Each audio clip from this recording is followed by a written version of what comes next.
we're all here to really serve each other. The Buddhist philosophy of love is that you want happiness for another. Yeah. That's what it is. If you want to make others happy, you love them.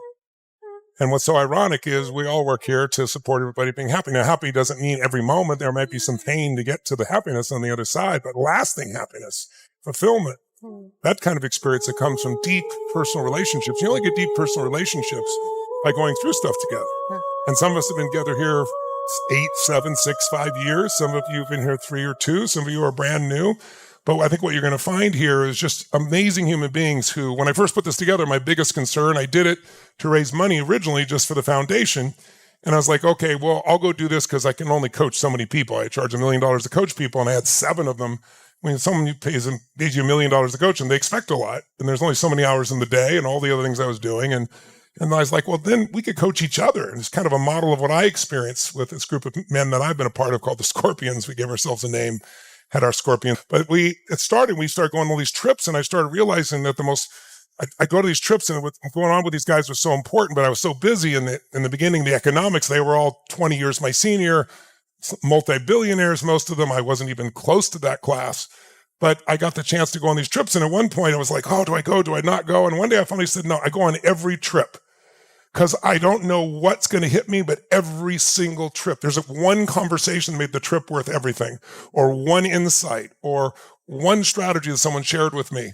And so it's like, no matter what, I'm going to go. And that faith and that commitment just to do it I've been doing it since I was like 35. So 30 years ago on these trips with these men. And now they're in their 80s, and some of them have actually passed. And we've had the most beautiful experience of life together, coaching each other and mentoring each other. And, they were mentoring me, and I was mentoring them on areas that I had great skills in, but now we're equals. And I've seen the same thing here grow amongst this group, where people have transformed their relationships, their businesses, their bodies, their finances, sold their businesses. I mean, there's just so much beauty. We just got back, one of Scotty's daughters just got married to one of our other family members, Bailey. I go to the wedding, and here's the front row, basically, of our lions all there, because we're all family. We all love each other. We're there for each other. I was really touched to see them all show up for Scotty at that point. It was very touching for him, his first daughter getting married. So we have that for each other. And that's the real beauty. That's what we really have. So it's all relationship in the end. And in the stage of life, as you grow, you can get there quicker than waiting to what naturally occurs if you discover the patterns of what makes someone greater later on. And it's really stopping trying to be someone, knowing that you are someone. It's starting to focus more on what can I give instead of what can I get. And most of you have done that sooner in life than most have. It's really being in a position where you cherish the relationships much more than being right or wrong. Because, by the way, when she says we're all one mind, one heart, one soul, one spirit, that's all true. Doesn't mean we all have the same thoughts or even the exact same values. Politically, I'm sure there are people here that will vote for one person, some vote for the other, but that's not what we're here for. We're here on what unifies us, which is something much deeper than some temporary thing like who's going to run the business, who's going to run the country. It's temporary. This is the permanent part of life. Yeah. No matter whether our different beliefs, we all cry, we all laugh, we all bleed, we all scream. We all have waves and stages and places and spaces, whether it's depression. We've all been on the floor and felt decimated by life. Who's felt that? Yeah, me too. That's where we all meet. That's where we all meet in this human experience. And no matter how much economics you have, no matter how educated we are, no matter where you come from, what it looks like, that is actually what unifies us. We are all on this human journey called life. All here navigating this inner labyrinth of mind, which is humbling. How many of you can be humbled by your thoughts and beliefs, specifically the stressful ones? Yes. And so how extraordinary that we come together to be able to learn and connect to ways, and collectively and individually, so that we can navigate this one precious life and make it a beautiful one.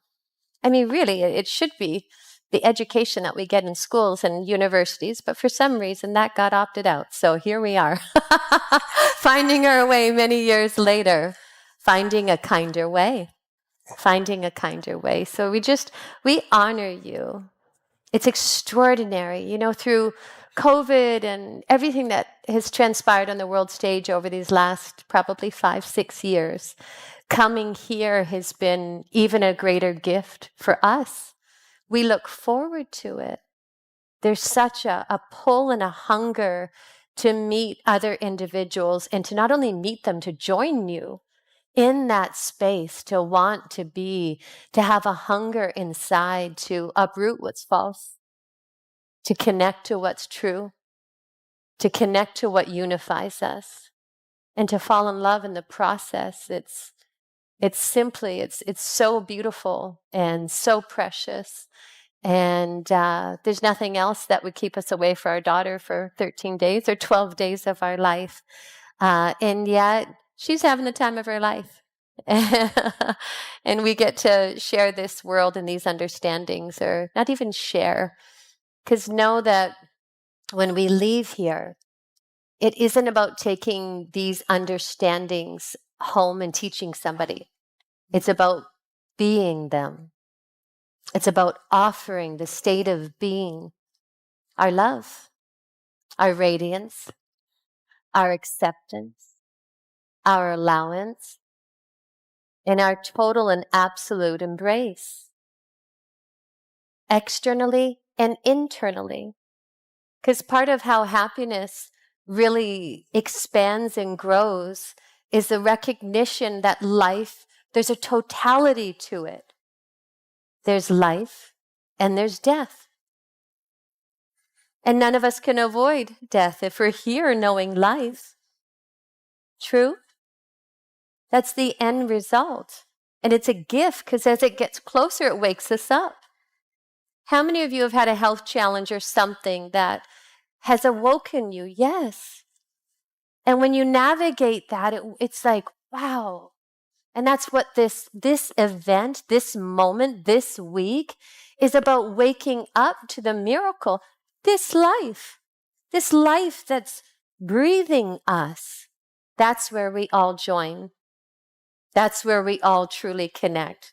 Differing opinions, different political views, this side, that side, this color, whatever, whatever we call ourselves, male, female.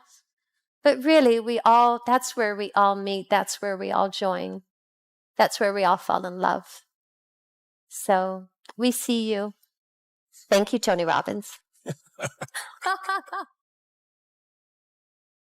Thank you, Patty. I love you. We love you, baby.